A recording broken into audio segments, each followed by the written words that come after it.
BFM Business, la librairie de l'écho. Emmanuel Le Chypre. On se retrouve pour la deuxième partie de l'émission avec nos critiques attitrés. À ma gauche, Christian Chavagneux, éditorialiste à Alternatives économiques et Alter Eco Plus. Excellent papier cette semaine sur Alter Eco Plus, sur toute la problématique Daesh, le terrorisme, l'économie. Allez voir, ça vaut le coup. Et à ma droite, Jean-Marc Daniel, professeur à l'ESCP Europe, directeur de la revue sociétale Le Critique attitré de la Société d'économie politique. On commence avec le choix de Christian Chavagneux, un choix surprenant. Gianluigi Nuzzi, Chemin de croix, chez Flammarion. Qu'êtes donc allez-vous faire du côté du Vatican, mon cher Christian? Eh bien, j'ai été, enfin pas moi, c'est le journaliste italien qui était enquêté sur la gabegie financière incroyable qui règne au Vatican. Des petits détails juste un petit peu croustillants, des cardinaux qui habitent dans des appartements de 400 à 600 mètres carrés. Sachant qu'ils n'ont pas une famille nombreuse à loger, a priori. Non, comme vous dites. Par contre, beaucoup d'amis, parce que des embauches clientélistes organisées par 15 à 16 DRH différentes, des comptes en banque de papes morts, et pour certains depuis très longtemps, avec 100 000 euros ici, 300 000 dollars là, et dont personne ne sait qui les fait fonctionner, qui les utilise, qui retire l'argent. Et ça, c'est vraiment les petits détails, parce que dès que vous montez un peu plus haut, là, vous avez des fonds du Vatican placés chez UBS, en Suisse, Goldman Sachs, chez les grands fonds d'investissement américains comme BlackRock, qui perdent la moitié de leur valeur. Vous ne savez pas pourquoi, vous ne savez pas comment ça disparaît. Le denier de Saint-Pierre, il y a tous les catholiques qui veulent donner pour le pape, normalement pour le denier de Saint-Pierre, qui doit servir des œuvres caritatives. C'est le denier du culte mondial, en fait. Voilà, qui sert normalement, qui fait référence au pape lui-même, hein, Saint-Pierre était le premier pape. Et donc, vous apercevez que les 2/3 de l'argent disparaît. Vous ne savez pas où, peut-être dans simplement les frais de fonctionnement du Vatican. 10-12% est placé, mais... C'est comme à la mairie de Paris, les frais de bouche, non ça va bien au-delà. Vous avez 10-12% qui sont placés, qui rapportent 1%.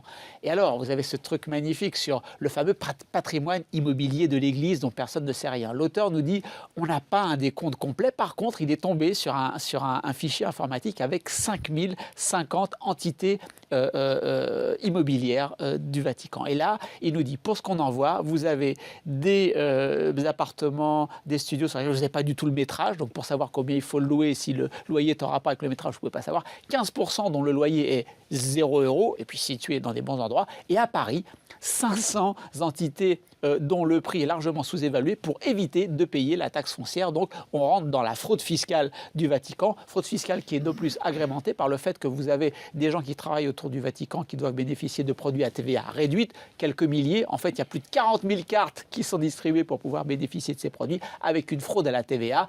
Bref, c'est la gabegie financière totale. Les écuries d'EGA sont vraiment très très sales. Il va falloir un gros fleuve pour arriver à les nettoyer. Je ne sais pas qui sera l'Hercule, peut-être notre journaliste. En tout cas, le pape François essaye d'être cet Hercule qui va les nettoyer. En juillet 2013, il a donné les résultats de cette enquête et c'est pour ça que le journaliste a pu se la procurer. Il nous donne ce livre, mais ça fait 2 ans et il nous dit malheureusement à la fin du livre, rien ne change. Bon alors Jean-Marc, le pape François va-t-il sauver les finances du Vatican ?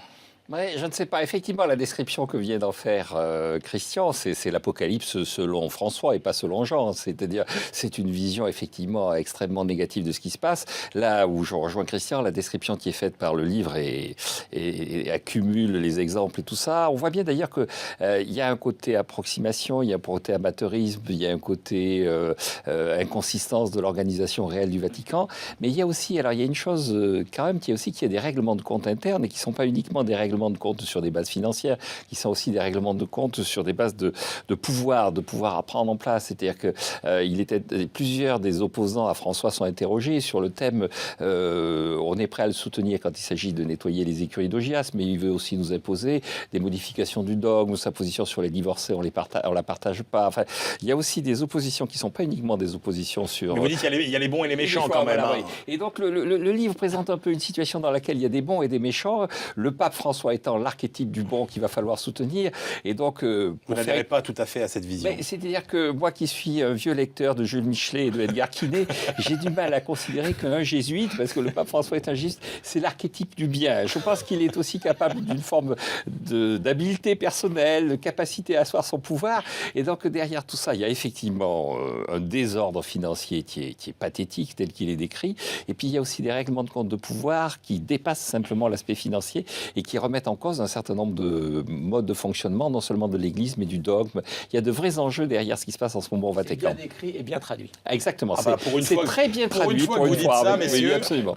Et alors, Jean-Marc, gardez la main, puisque l'autre ouvrage que vous avez aussi trouvé bien traduit. Exactement. Hein, oui. voilà, Alors, c'est la fête au traducteur aujourd'hui. Voilà. Vous avez choisi Walter Isaacson, Les innovateurs, publié chez Jean-Claude Lattès. Oui, alors donc coup de chapeau à l'éditeur parce que là le travail de traduction a été très bien fait et donc il s'agit de faire une histoire de l'informatique depuis alors un personnage qu'on voit ici qui est sur le carré en haut à gauche, qui est la fille de Lord Byron et qui est vécue comme étant la première informaticienne, la première personne à avoir pensé ce qui est devenu l'informatique et elle est née en plus le 10 décembre 1815, donc il y a 2 siècles que l'informatique est rentrée dans la vie quotidienne des gens. Alors progressivement, il y a des portraits, alors c'est bien d'organiser.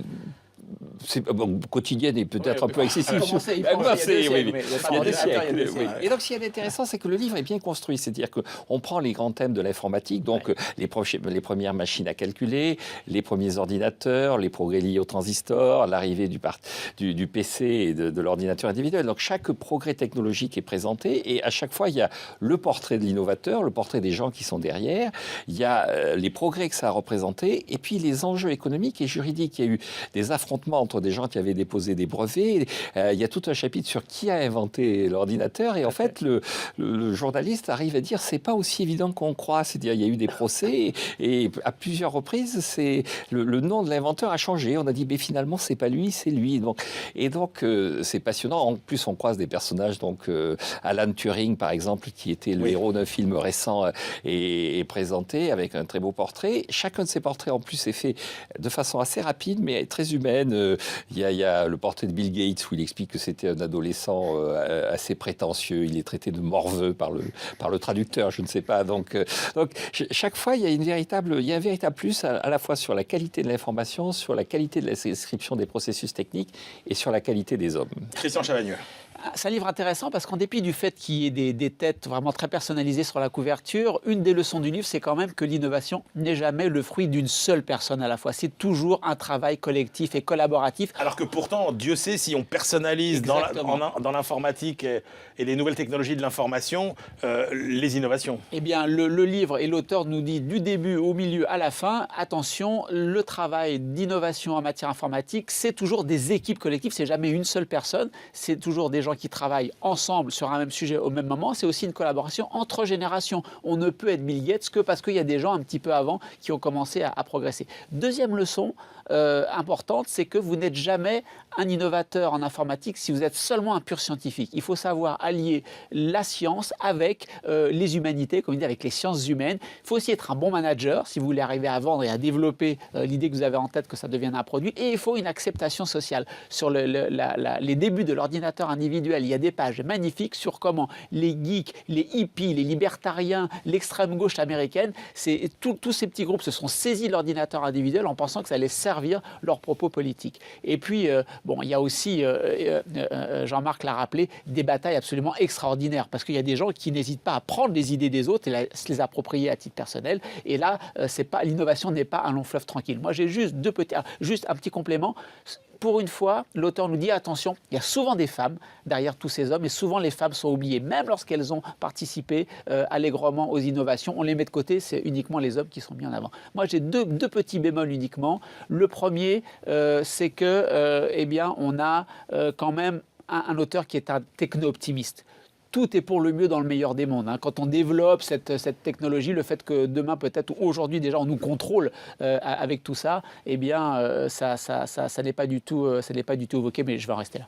Jean-Marc Daniel? Oui, pour répondre à cette objection qui est effectivement présente dans le livre, il y a quand même ce personnage de Ada, la fille de Lord Byron, qui est au tout début et qui est à la fin. Oui. Et au travers elle, il a une espèce de vision aussi où on a besoin de cet humanisme, de cette culture littéraire. Il dit il faut garder le message de ce personnage qui était la fille d'un grand poète, qui était un personnage humainement très, très attachant et très intéressant. Et je pense quand même que l'écrivain a conscience, l'auteur a conscience que la technologie ne peut pas être une fin en soi.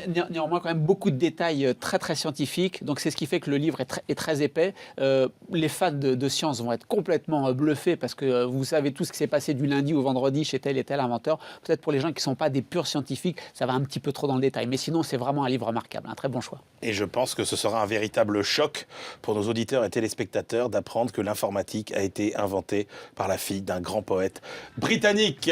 Voilà, on se retrouve dans quelques instants pour la dernière partie de l'émission.